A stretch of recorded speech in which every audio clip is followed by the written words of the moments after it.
Monsieur Gildas Lunda, analyste, acteur politique et criminologue. Nous sommes également avec Saint-Fernand Mapangu, Astanias Bouka et Monsieur Giovanni Boulingi, porte-parole d'Ensemble pour le Gabon. Rebonsoir, messieurs. Bonsoir. Nous parlons donc, messieurs, des réformes gouvernementales récentes.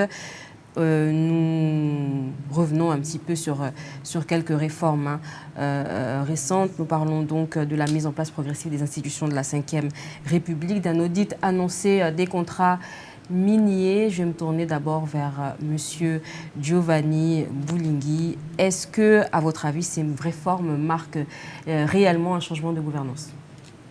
Bon. J'ai le sentiment de connaître un petit peu votre réponse.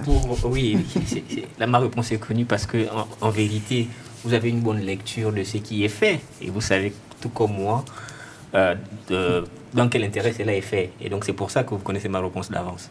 Mais bon, je veux prendre mon rôle de l'opposant parce que pour le coup, je suis opposant au régime actuel. Pour moi, toutes ces annonces ressemblent beaucoup à du déjà vu parce que, souvenez-vous, sous la transition, on en a eu droit, mais successivement.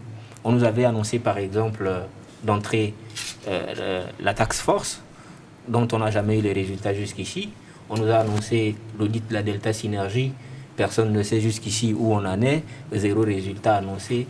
La transition est finie. Personne n'a fait de bilan pour nous dire combien d'argent il y a eu pendant la transition entre ceux qui gouvernaient et qu'est-ce qui a été réellement fait. Donc, on ressort de là.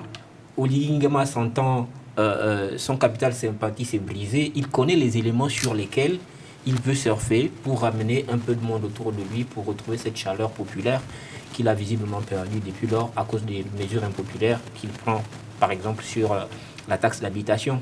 Quelque chose qui ne s'explique pas dans un environnement où, pendant 50 ans, ceux qui sont au plus bas de l'échelle dans notre société sont ceux qui ont fait des sacrifices, et que l'oligarchie à laquelle appartient M.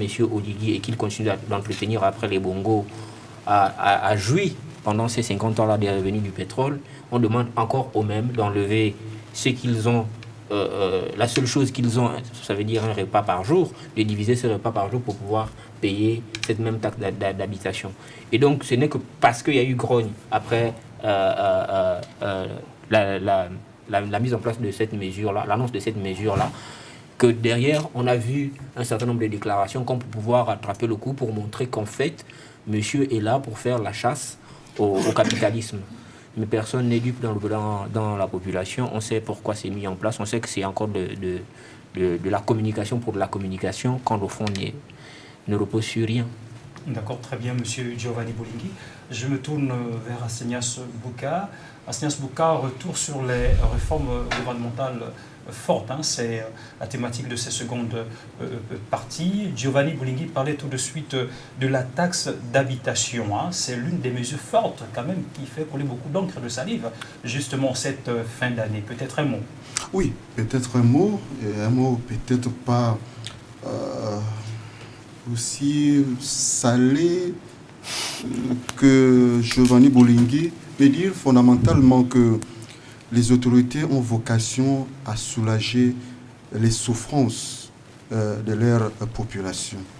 Nous savons ce que a suscité la taxe forfaitaire d'habitation dans notre pays. Il y a eu une levée de boucliers sur la toile pour effectivement interpeller nos gouvernants quant à la nécessité de révisiter cette réforme parce qu'elle n'est pas revêtue du sceau de la popularité ou de l'acquiescement populaire. Parce qu'effectivement, le Gabonais qui a du mal à joindre les deux bouts, le Gabonais se trouvant dans une situation de chômage, le Gabonais qui vient de perdre son emploi, le Gabonais qui est sous-payé, le Gabonais qui est ceci, le Gabonais qui connaît la vie chère, parce qu'effectivement, il n'y a pas encore une politique dynamique mise en place au fin de réduire le coût de la vie dans notre pays, ferait face, puisque ça rentrera en vigueur, si tant est que, et d'ailleurs ça a été adopté par le Parlement de la Ve République, sur l'entrée en vigueur de cette mesure. Donc Astanias Bouka ne peut applaudir objectivement cette mesure, sinon effectivement interpeller nos gouvernants quant à ce qu'il s'agirait une fois de plus de les supplicier, de donc susciter davantage leur peine qu'elle est déjà aujourd'hui parce qu'il n'y a pas une visibilité claire de nos gouvernants quant à la prise en compte